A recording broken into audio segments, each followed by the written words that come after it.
चला आता मस्त पूजाचा बर्थडे करून घेऊ आधी आणि ऑर्डर दिलेली आहे ना। आजचा व्हिडिओ येतोय तुम्हाला 24 मेचा। तर 24 मेला पूजाचा बर्थडे होता आणि 23 मेच्या रात्रीला 12 वाजता आम्ही छोटंसं घरातल्या घरात बर्थडे सेलिब्रेशन केलं होतं। पण आज आम्ही सर्वजण आलोय सिन्नरमधील शाहू हॉटेलला। तर या हॉटेलला मी पहिल्यांदाच आलेली आहे। याआधी मी आली नव्हती, राहुल आलेला होता। घरापासून ना थोडंसं लांबच होतं हे हॉटेल, पण म्हटलं चला छान व्ह्यू दिसत होता हॉटेलच्या बाहेर आणि आतमध्ये पण छान मस्त मंदिर होतं छोटंसं, छान होतं तिथलं वातावरण पण मस्त होतं, फ्रेश होतं। तर म्हटलं चला आता आतमध्ये कुठे जेवणाची सोय आहे ते बघू। तर इथे आतमध्ये पण एक हॉल आहे आणि बाहेर पण असं जेवणाची टेबल वगैरे ठेवलेली आहे। आता सध्या उन्हाळा आहे तर उन्हाळ्यामुळे बरेचसे लोक बाहेरच बसलेले होते आणि खूप छान वाटत होतं इथे, कारण इथे या झाडाला लायटिंग पण खूप मस्त लावलेली होती। माझ्यानंतर मग पूजा आणि पूजाचे मिस्टर दोघेही आले, बाळाला घेऊन आलेले होते आणि पूजाच्या मिस्टरांच्या हातामध्ये ना मोठा केक आहे। दरवर्षीप्रमाणे पूजासाठी ना एकदम खास असा केक ते बनवून घेत असतात। प्रत्येक तिच्या बर्थडेच्या आहे ना वेळेस त्यांचा केक आहे ना थोडासा सर्वांपेक्षा वेगळाच असतो। त्यांना आहे ना नवीन असं वेगळं काहीतरी करायला फार आवडतं। तर सर्वजण आलेले होते, अर्चनाताई, भाऊ, कृष्णा, राहुल, अजून एक दुसरा अण्णा आहे त्याचा मित्र, तोही आलेला होता।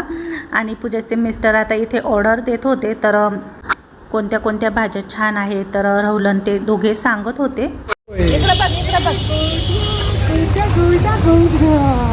चला आता मस्त पूजाचा बर्थडे करून घेऊ आधी आणि ऑर्डर दिलेली आहे ना। ऑर्डर येईपर्यंत इथेच आम्ही पूजाचं बर्थडे सेलिब्रेशन छान मस्त करतोय। तर चला आता तुम्ही पण आमच्यासोबत आहे ना पूजाच्या बर्थडे सेलिब्रेशनला हजर राहा व्हिडिओमधून आणि तिला भरभरून शुभेच्छा, आशीर्वाद, प्रेम द्या।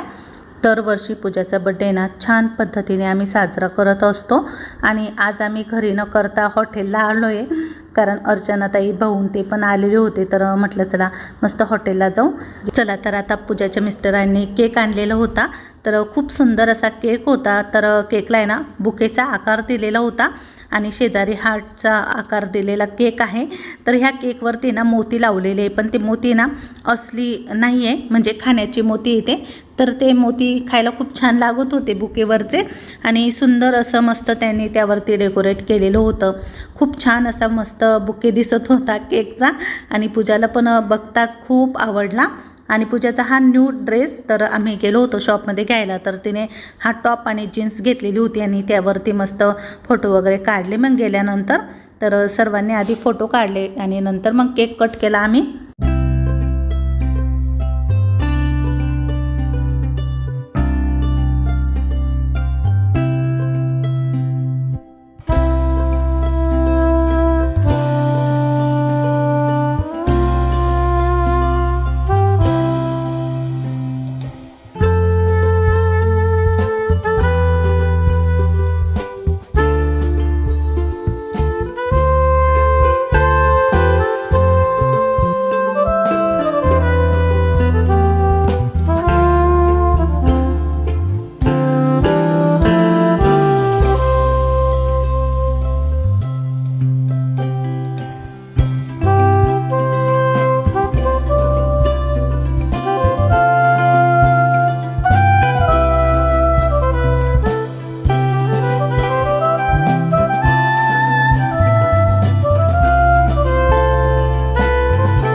इथे ना हॉटेलवाल्यांनी म्युझिक पण लावलेलं होतं बर्थडेचं, कॉपीराईट येईल म्हणून मग मी व्हॉइस ओव्हर करते, आवाज म्यूट केला।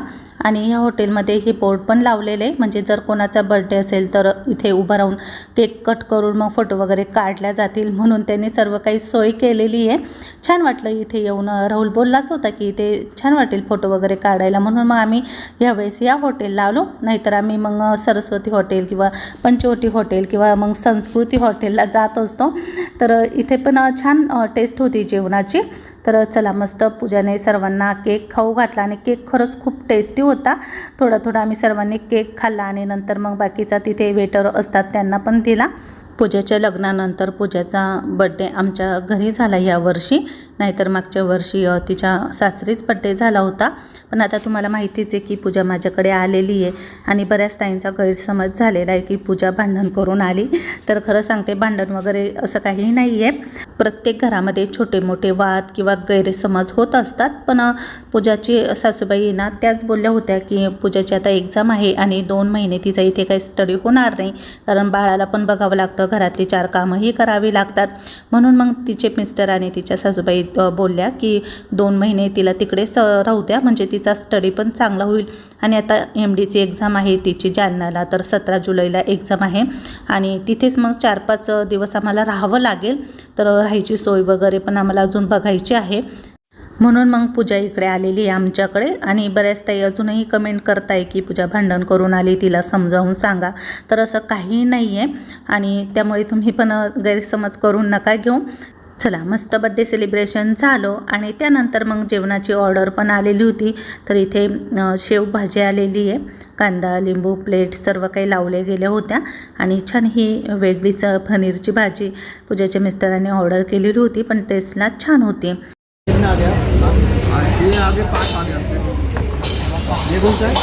एक बाकी लेके आओ। कर दिए कौन सा? ये सर चिली मिली आ रहा है। वाह, बहुत अच्छा है।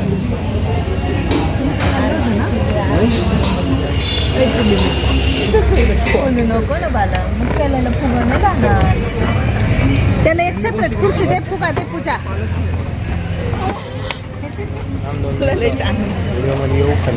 धन्विकला आम्ही एका चेअरवरती बसवला आणि तिथे बलून होता, तर त्याला मस्त बलून खेळायला दिला.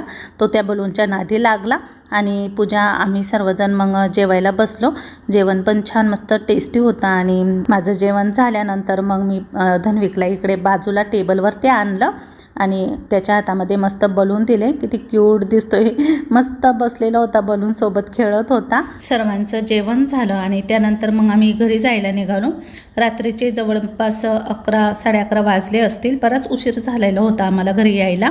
रस्त्याने येता राहून ना स्प्राईट आणलेली होती, कारण हॉटेलचं जेवण आहे ना खूप हेवी असतं. आणि इथे पूजाच्या मिस्टरांनी ना जे ग्लास होते ना त्या ग्लासमध्ये थोडं ना लिंबू पिळलं, त्यामध्ये काळं मीठ टाकलं आणि ते सर्वांना स्प्राईट टाकून देत आहे. तर खूप टेस्टी लागली स्प्राईट तशी पिल्यामुळे, सर्वांनाच आवडलं आणि आपण जे काही जेवण जेवलेलं असतो ते पण पचन होतं.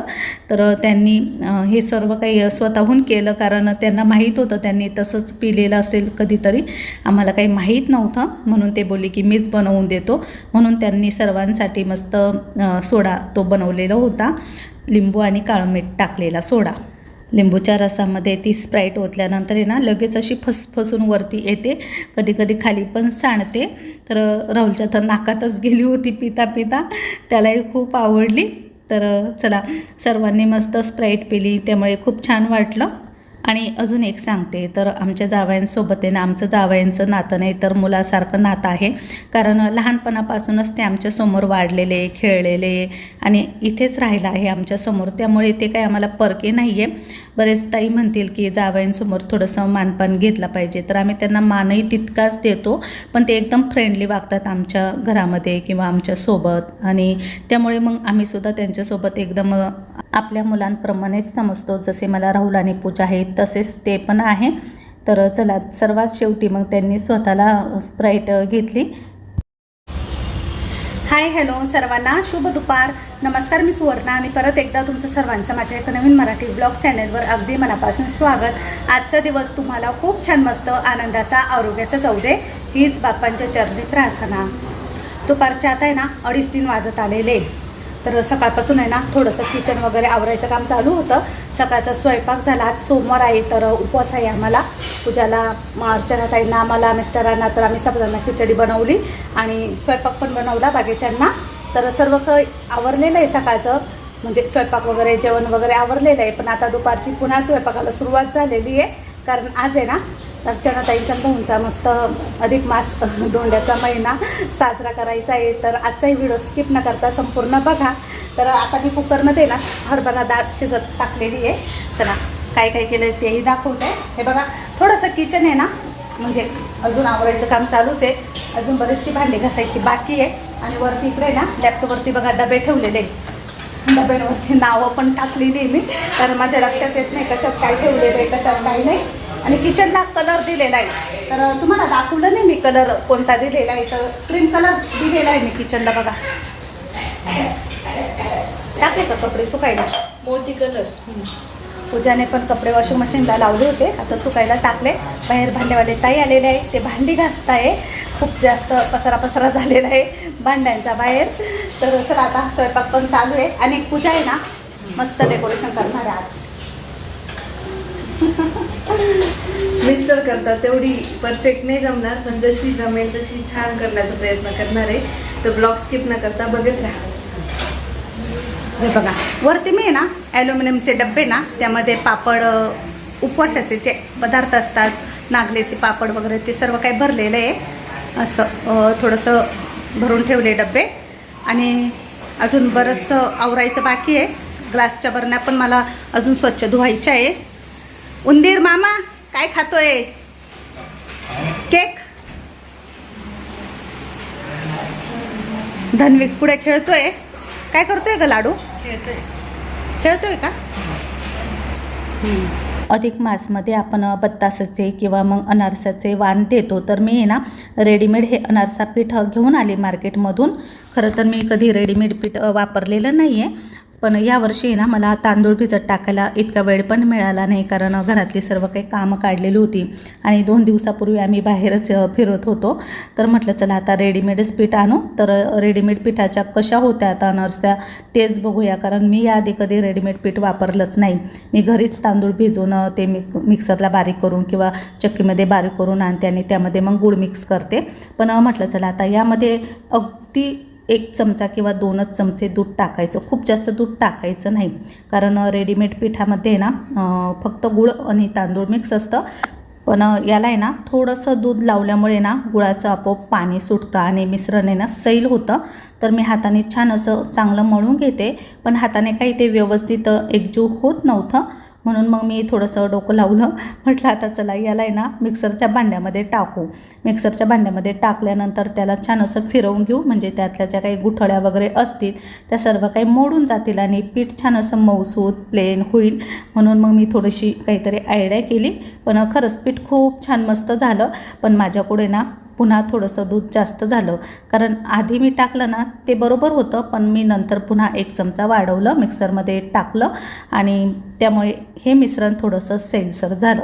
पण एवढं तरी बरं आहे की मी ना याचं काही पीठ आहे ना बाजूला ठेवलेलं होतं. म्हटलं चला आता याचे अनारसे होणार नाही, म्हणून मग बाजूला ठेवलेलं पीठ आहे ना मी पुन्हा मिक्सरला टाकलं आणि अशा प्रकारे ना त्याला छान असं फिरवून घेतलं. तर थोडंसं असं रवाळ म्हणजे बारीक झालेलं आहे. यामध्ये मी अजिबात दूध वापरलं नाही, कारण पहिलंच पीठ माझं सैल झालेलं होतं. म्हणून मग मी हे पीठ आता या पिठामध्ये मिक्स करणार आहे, म्हणजे थोडासा पिठाला बॅलन्स होईल, थोडंसं पीठ घट्टसर होईल आणि माझे अनारसे छान होतील. तर इथं मी ना आता आधीचं पीठ आणि नंतरचं सर्व काही एकत्र करून घेतलं. त्याचा असा घट्टसर गोळा बनवला. आता पीठ जरा मापात झालेलं होतं, खूप जास्त सैल नाही, खूप जास्त कडक पण नाही झालं, एकदम मध्यम झालेलं होतं. जसे आपल्याला अनारशाला पीठ लागतं तसेच झालेलं होतं. तर मी आता छोट्या छोट्याच अनारसा बनवते, खूप काही मोठ्या बनवत नाही आहे, कारण 33 अनारसे आपल्याला वाण द्यायचे असतात. तर त्यामुळे मग मी अशा साईजमध्येच बनवले. आणि मी पसरट पॅन ठेवलेला आहे शेगडीवरती आणि मंद गॅसवरती तेल तापवून घेतलं आणि मंदच गॅसवरती आपल्याला अनारसे ना तळून घ्यायचे. तर उलटणीने अनारस्यावरती ना असं थोडं थोडं तेल टाकत राहायचं, अनारसा पलटी करायचा नाही, असाच आपल्याला तो तळून घ्यायचा आहे. तर हे बघा किती छान मस्त अनारशाला जाळी पडलेली आहे. आणि छान आता अनारसा मी काढून घेतला आहे. आतपर्यंत मस्त तो शिजतो, कच्चा वगैरे अजिबात ठेवायचा नाही आणि मंदच गॅसवरती अनारसे बनवायचे असतात. इकडे मी कुकरमध्ये चणा डाळ शिजवली होती आणि माझ्या अनारस्या पण एका साईडला झालेला आहे. तर हे बघा अशा प्रकारे मी 33 अनारसे बनवले. आणि चला आता हा व्हिडिओ इथेच संपवते. यापुढचा व्हिडिओ खूप छान असणार आहे, नक्की बघा. हा व्हिडिओ आवडल्यास व्हिडिओला लाईक करा, शेअर करा. पुन्हा भेटू. Bye bye.